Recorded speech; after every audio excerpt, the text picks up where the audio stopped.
نحمده ونصلي ونسلم على رسوله الكريم أما بعد فقد قال الله تبارك وتعالى كما ورد في سورة البقرة أعوذ بالله من الشيطان الرجيم بسم الله الرحمن الرحيم يا أيها الناس كلوا مما في الأرض حلالا طيبا ولا تتبعوا خطوات الشيطان إنه لكم عدو مبين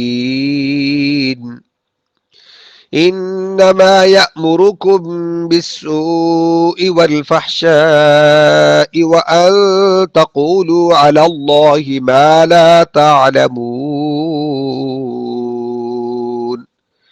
صدق الله العظيم رب اشرح لي صدري ويسر لي أمري واحلل عقدة من لساني يفقه قولي رب زدني علما رب زدني علما رب زدني علما اللهم إنا نسألك علما نافعا ورزقا طيبا وعملا متقبلا۔ اللہ تعالیٰ کی توفیق اور مدد کے ساتھ سورۃ البقرہ کی آیت نمبر 168 اور 9 کی تلاوت کرنے کی سعادت حاصل کی ہے، الحمدللہ۔ سامعین و ناظرین، سب سے پہلے ان آیات کا ترجمہ سماعت فرما لیں۔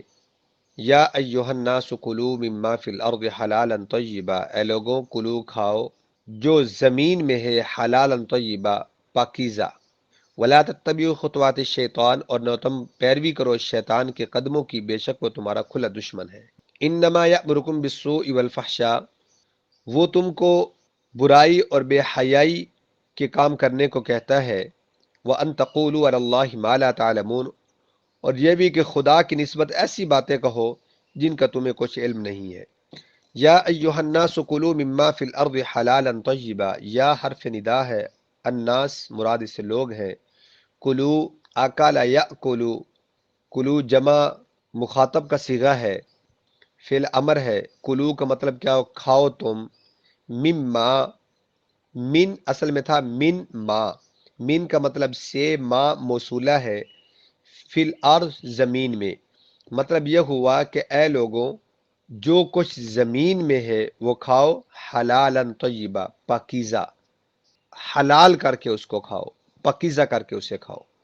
یا ایہا الناس، اللہ تعالیٰ نے ایہا الناس کہہ کر تمام لوگوں کو خطاب کر دیا، مسلم بھی ہیں اور غیر مسلم بھی شامل ہیں۔ حل یحلو، اس کا اصل معنی ہوتا ہے گرہ کھولنا، کہ جو چیز انسان کے لیے حلال کر دی گئی ہو، گویا ایک گرہ کھول دی گئی ہے، پابندی اس سے ہٹا دی گئی ہے۔ حضرت سہل بن عبداللہ رضی اللہ تعالیٰ عنہ فرماتے ہیں کہ نجات تین چیزوں کے اندر منحصر ہے۔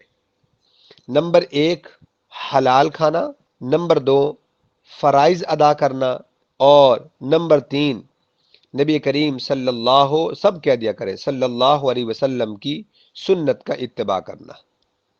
اور آگے کیا ہے، طیبہ، طیبہ کہتے ہیں پاکیزہ، کہ جس کے اندر شرعی طور پہ بھی حلال ہو اور طبی طور پہ بھی مرغوب ہونا ہو۔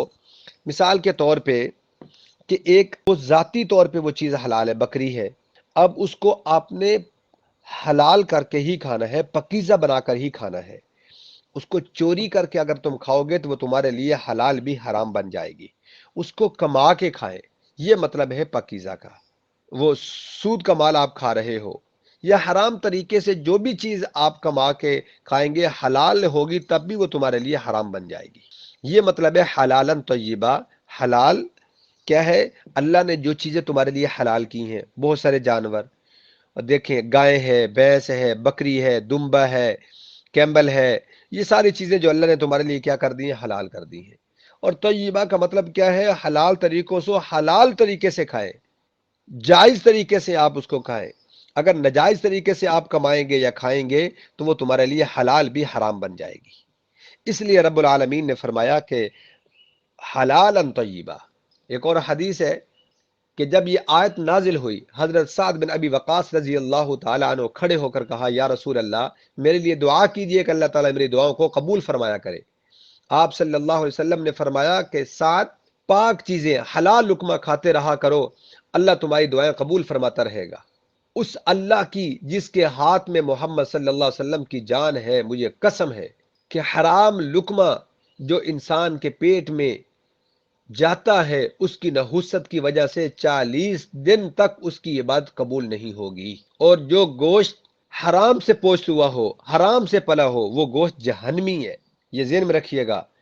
مین وجہ یہ ہے کہ آج کل اس معاشرے کے اندر انسان یہ کہتا ہے کہ میری اولاد نافرمان ہے، میری اولاد بات نہیں مانتی، والدین کو بڑھاپے میں نکال دیتی ہیں گھروں میں۔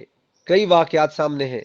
2 دن پہلے کی بات ہے، میرا پڑوسی وہ کہہ رہے تھے، انہوں نے کہیں رشتہ کیا، وہ کہتے ہیں کہ ان کے بہنوئی وغیرہ نے، ان کے بھائیوں نے اپنے باپ کو گھر سے نکال دیا۔ انا للہ و انا الیہ راجعون۔ یہ حالات ہیں۔ اور اس کی مین وجہ کیا ہے کہ ہم جب رزق کماتے ہیں تو یہ خیال نہیں کرتے کہ حلال ہے یا حرام ہے، ذریعہ آمدن کہیں حرام تو نہیں ہے، کہیں حرام طریقے سے ہم کما تو نہیں دیں۔ اس چیز کا خصوصی خیال کیا کریں۔ کیوں کہ جب حرام کا لقمہ انسان کے پیٹ میں جاتا ہے تو وہ اس کا بلڈ بنتا ہے، وہ بلڈ جب حلال کے اندر وہ مکس اپ ہوگا، اس کی نحوست اتنی ہوگی کہ وہ حرام حلال پر غالب آ جائے گا۔ انسان کی رگوں کے اندر جب حرام خون سرایت کرے گا، حرام خون گردش کرے گا، تو پھر انسان برائی کی طرف ہی جائے گا، اچھائی کی طرف کیسے آ سکتا ہے؟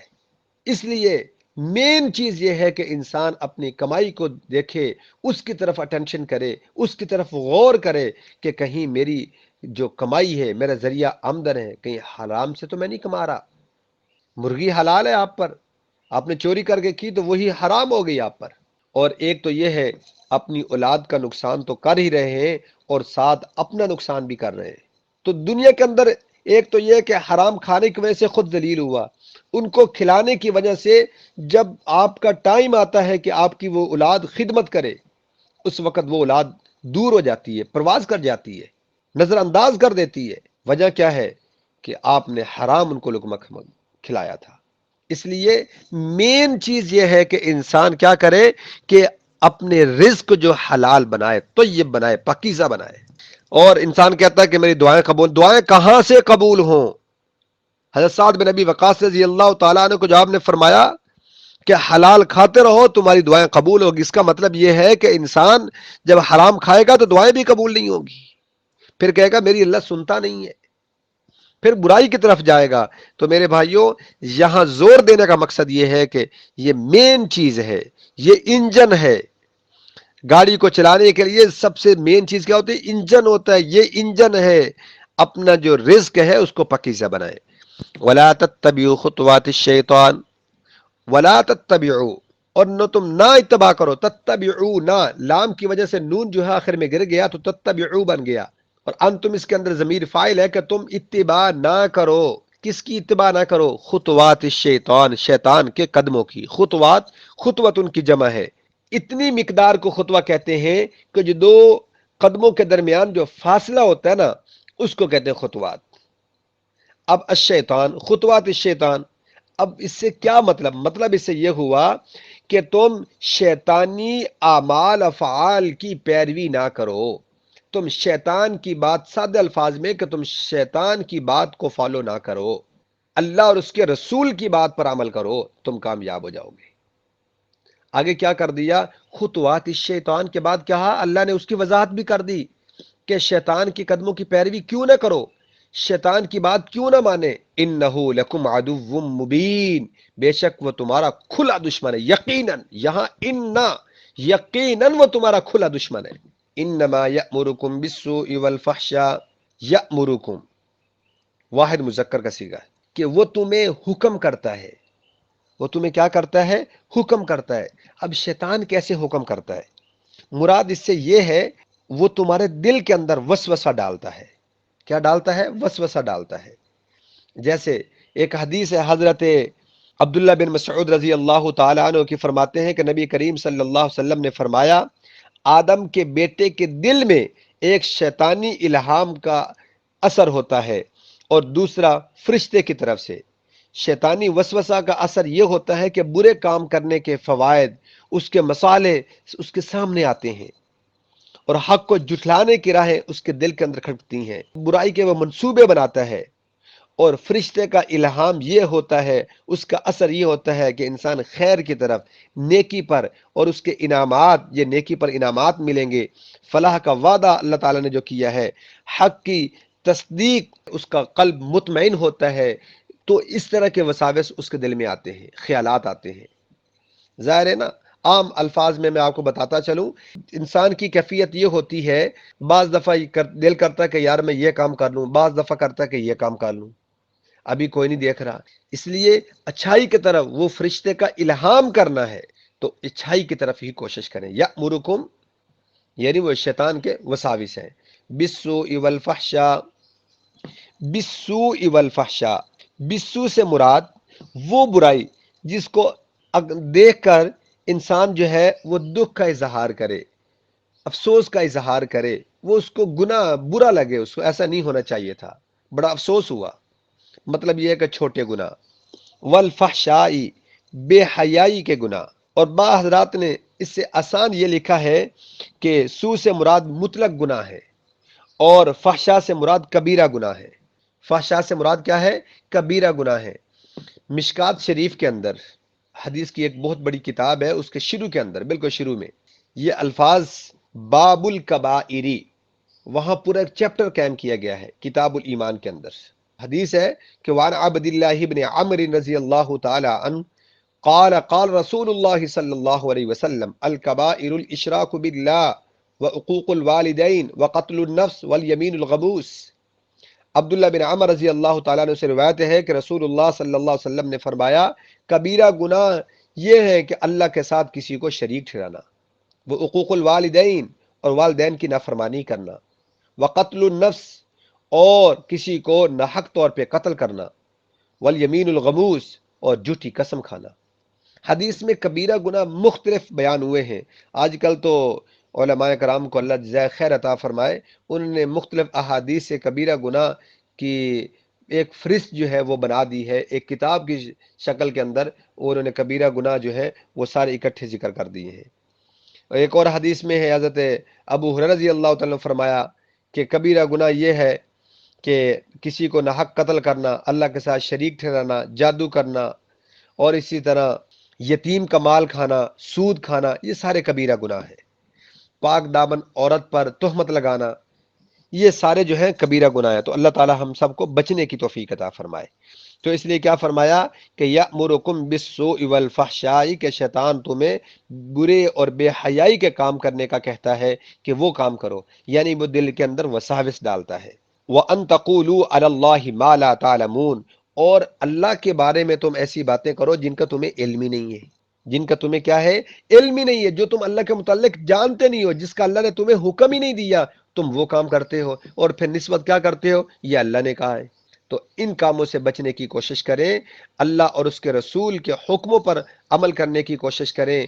جو شیطانی وساوس ہیں، جو شیطان کی پیروی کرے گا، وہ دنیا کے اندر بھی ذلیل ہوتا ہے اور آخرت کے اندر بھی رسوا ہوگا۔